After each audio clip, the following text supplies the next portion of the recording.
January is a special month for us because Radim and Lukáš have their semesters at university finished and they can come for a few weeks and push the projects faster forward.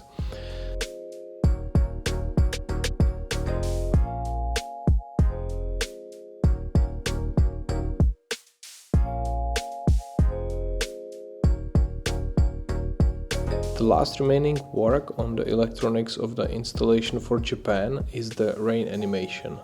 It needs to be tuned to look smooth, so Radim added a fade out effect. Now the falling zeros leave a nice glowing trail.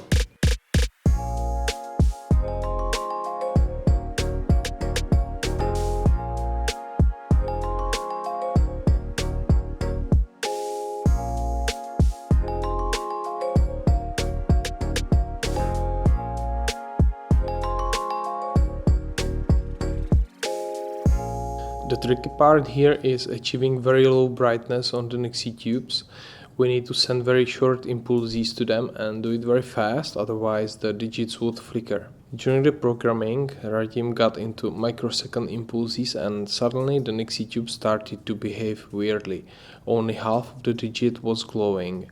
Fortunately, we could analyze the slow motion videos that we made when we built a high-speed calibration display for NASA back in 2019. We found that it takes around 30 microseconds to fully develop the glow on a nixie tube which is deactivated. So Radim had to increase the impulse duration to give the nixie tube enough time to spread the glow fully on the activated digit.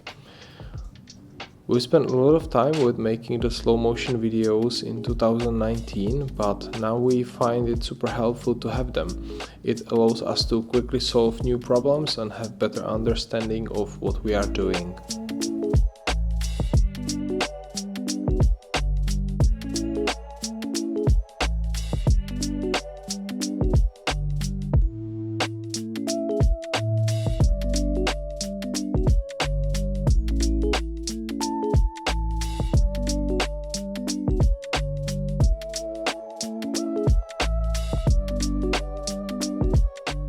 At the beginning of February, we have half of the nixie tubes for the artwork manufactured.